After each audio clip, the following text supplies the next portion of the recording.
Hello दोस्तों, आ गई हूँ मैं कुछ स्टडी मटेरियल लेके जो कि बहुत ज़्यादा इंपॉर्टेंट होता है, जो कि यूपीएसआई, कांस्टेबल, रीपी, SSC, railway, any type of the exam ये बहुत ज़्यादा इंपॉर्टेंट होता है। ये दिखने में छोटा क्वेश्चन होता है लेकिन ये आपको 1 या 2 नंबर ज़रूर देके जाता है। चलो अब स्टार्ट करते हैं कि माध्य निकालते कैसे हैं। माध्य निकालने का सबसे सिंपल तरीका ये होता है कि जितनी भी डिजिट दी होती है इन सबको प्लस कर लेते हैं, जोड़ लेते हैं और जितनी भी संख्या होती है उससे भाग कर देते हैं, मतलब सम ऑफ द नंबर से भाग कर देते हैं। देखिए जैसे कि मैं यहाँ पे जोड़ के दिखा रही हूँ 1 + 3 + 4 + 7 + 9 + 3 + 3 + 7 + 8 कितनी संख्या हो गई 1 2 3 4 5 6 7 8 9। तो इसके बटे में लिख लेते हैं। अब इन सबको जोड़ेंगे तो सबका सम जो आएगा वो 45 आएगा। ओके, फिर 9 से भाग देंगे, 9 से भाग देंगे तो क्या क्या 9 पंजे 45, यानी कि इसका 5वां ही आंसर हो गया। ओके, अब हम यहाँ पे निकालते हैं माध्य का। कहीं कहीं ना कहीं कहीं लिखा होता है माध्यक, तो कंफ्यूज बिल्कुल नहीं होना है, ठीक है। माध्य का निकालने का सबसे अच्छा तरीका होता है कि जितनी भी संख्या होती है उनको सबसे पहले आरोही क्रम में लिख लेते हैं। आरोही क्रम का मतलब बढ़ता क्रम, तो इसको लिख लेते हैं। पहले 1 आएगा, 3 कितनी बार है 3 बार, तो 1 2 3 लिख दिया 3।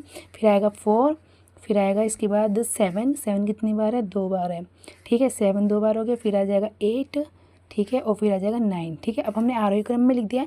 इसका एक फॉर्मूला होता है n+1/2 वा पद। जब यहाँ पे वा पद लग जाए ना, यानी कि इनकी बात हो रही है, तो n+1 का मतलब होगा टोटल। n का मतलब होता है जितनी भी संख्या होती है ना, काउंट करने का जितना भी सम होता है, यानी कि 1 2 3 4 5 6 7 8 9। तो 9 संख्या है तो 9 लिख देंगे, n बराबर 9 संख्या +1/2, तो जोड़ के क्या आ जाएगा 10। 10 इंटू ये जगह 2 पंजे 10, यानी कि 5वां पद। 5वां पद का मतलब होता है 1 2 3 4 5, यानी कि ये। तो इसका जो आंसर आ जाएगा, इसका आ जाएगा आंसर 4 आंसर आ जाएगा। ओके, अब हम निकालते हैं इसमें तीसरा है बहुलक। बहुलक कैसे निकालते हैं आइए बताते हैं।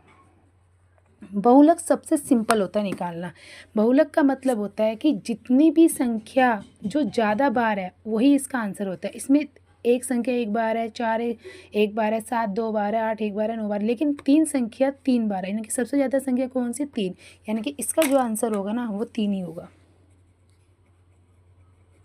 ओके दोस्तों, ठीक है। और अब हम यहाँ निकालते हैं परिसर। परिसर का निकालने का मतलब होता है सबसे बड़ी संख्या। सबसे बड़ी संख्या क्या होती है 9, तो 9 में सबसे छोटी संख्या घटा दो, वही आपका आंसर हो जाएगा।